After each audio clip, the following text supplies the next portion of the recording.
Millions of viewers worldwide are tuning into Korean dramas, pouring billions of dollars into what looks like an unstoppable cultural empire. But inside Seoul's production studios, industry insiders are bracing for a systemic collapse. Consider the show that defined this era. Squid Game generated nearly $900 million in impact value for Netflix, but because of how the contract was structured, the original Korean creators and local production houses saw zero back-end profit from that massive global intellectual property. This is the core engine of what industry analysts call the global sell. Content is now engineered entirely to extract subscription revenue for foreign tech platforms, a mechanism that actively hollows out South Korea's domestic creative economy. This line graph maps domestic television ratings in South Korea during the late 1990s.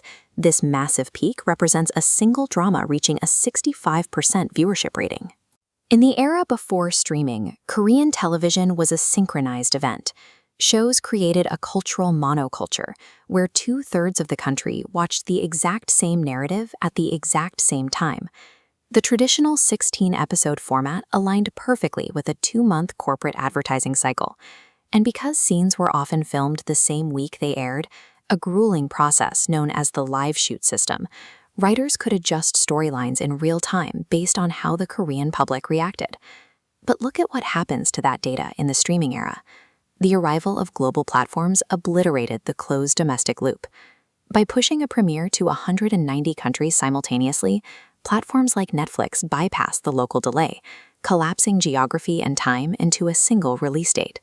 Producers could no longer afford to tailor stories to the specific sensibilities of a local audience.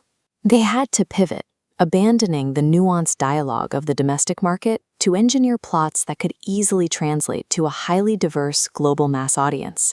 This bar chart shows the financial reality of this pivot.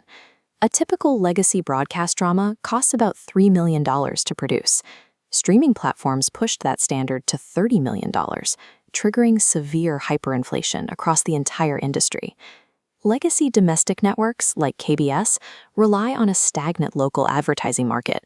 They simply cannot afford to match these cinematic production values, effectively pricing them out of competing for premium content in their own country. The need for global recognition means elite stars hold all the leverage. Actors with international appeal can now command up to $400,000 for a single episode of television. Meanwhile, the junior subwriters, the gig workers who draft the scenes and execute the foundational research, remain trapped at the bottom of the payroll, earning as little as $300 per episode. This wealth gap is compounded by the streaming cost-plus buyout model. A platform pays the full production cost up front with a small premium attached. In exchange, they take 100% of the global intellectual property rights. By combining hyper-inflated labor costs with total IP extraction, local studios are stripped of the long-term wealth their shows generate. They are no longer creative owners. They operate as contract service providers for foreign tech giants. For decades, the emotional bedrock of Korean drama relied on two specific cultural codes. There was Han, a deep-seated internalized sorrow and endurance, and Jung, a sticky, complex emotional bond formed through shared experience. Passive internal emotions are difficult to translate across borders. Global recommendation algorithms favor high completion rates, punishing the traditional slow burn pacing in favor of external conflict and rapid resolution. The subtle emotional arcs were rapidly replaced by universal visual spectacle. Production shifted heavily toward zombie outbreaks, dystopian death games, and violent revenge thrillers. When you invest $30 million into a single season, the financial risk is enormous. To protect their capital, studios abandon original screenplays entirely, choosing instead to adapt digital comic books, known as Webtoons, because they come with built-in fan bases and pre-tested storyboards. The domestic audience is fracturing as a result.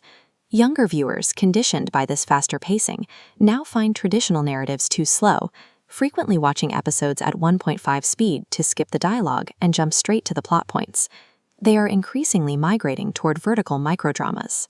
These are ultra-short, 60-second videos that eliminate character development entirely, delivering a constant stream of high-stimulus reveals and cliffhangers designed for instant dopamine release. The algorithmic pressures of the global cell dictate how a show is distributed, and in the process, they edit a nation's unique cultural identity, flattening it into universally marketable tropes. Today, the legacy primetime dramas that used to capture 65% of the public struggle to reach even single-digit ratings. The shared national experience is gone. Looked at purely through a macroeconomic lens, the strategy worked.